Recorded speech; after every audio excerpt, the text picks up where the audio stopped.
बाहेर पाऊस पडत असला ना की आपल्याला काहीतरी मस्त असं गरम खावं वाटतं बघा. आणि कधी कधी पकोडे वगैरे असं काही नको वाटतं, एकदम साधं सिंपल मस्त अशी खिचडी करूया आज आपण. पावसाळ्यामध्ये गरम गरम खायला मस्त वाटते. कढीसोबत खावा किंवा अशी पण ही खिचडी खाली तर खूप भारी लागते. एकदम साधी सिंपल आहे.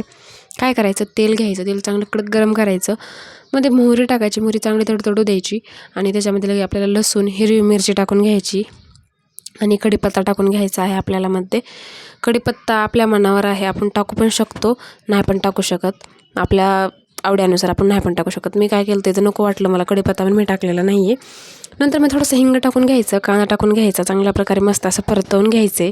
थोडंसंच परतायचं, जास्त त्याला असं फ्राय वगैरे करून घ्यायचं ना. लगे मध्ये आलू कट केलेले टाकायचे मोठे मोठे असे मस्त, आणि ते टाकून घेतले ना की छान प्रकारे मिक्स करून घ्यायचं. लगे मध्ये मीठ टाकायचं. मीठ टाकलं की पटकन शिजतं असं वाटतं, म्हणजे पटकन कांदा वगैरे टोमॅटो काय म्हणतात आलू जे आहे ते पटकन फ्राय होतात. त्याच्यामुळे मध्ये टाकून घेतलेले आहेत मी मसाले वगैरे, हळद टाकलेली आहे, मिरची टाकलेली आहे, म्हणून मध्ये मी मिरची टाकलेली नाही आहे. तुम्ही पण मिरची टाकू नका, मिरचीच टाका मध्ये, नाही तर ते पूर्ण कलर चेंज होऊन जाईल नंतर. आणि लगे मस्त मी टाकून घेतलेला आहे टोमॅटो कट केलेला. एकदम साधी सिंपल खिचडी आहे रात्रीच्या जेवणासाठी, हलकं फुलकं एकदम मस्त आहे हे जेवण. इथे घेतलेलं आहे मी दावतचा बासमती राईस असं घेतलेला आहे. कोणचा पण आपण राईस घेऊ शकतो. इथे बारीक बारीकवाला घेतलेला आहे मी. आणि हे खिचडी जे आहे ना ते थोडंसं मध्ये आपल्याला त्याच्यात पाणी जास्त टाकायचं, म्हणजे एकदम असं भारीवाला होते, एकदम दाल खिचडीसारखी राईस होते. पण याच्यामध्ये मी डाळ टाकलेली नाही आहे. तांदूळ 3-4 वेळेस चांगल्या प्रकारे पाण्याने धुवून घेतलेले आहेत मी, आणि 2-3 वेळेस चांगल्या प्रकारे धुवून घ्या म्हणजे बरं पडतं.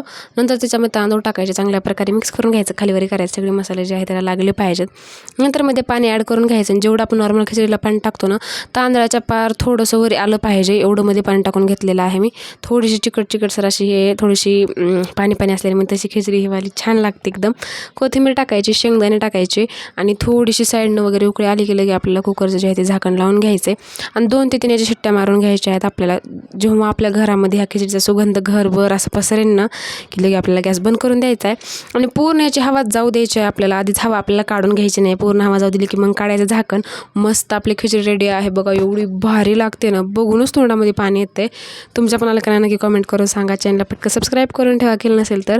चला भेटूया पुढच्या रेसिपीमध्ये, तोपर्यंत बाय बाय. आणि हां, नक्की चॅनल सबस्क्राईब करा, ही रेसिपी नक्की ट्राय करा, आणि मला कॉमेंटमध्ये सांगा तुम्हाला रेसिपी कशी वाटली ते. एकदम साधी सिंपल जी आहे ती रेसिपी आहे.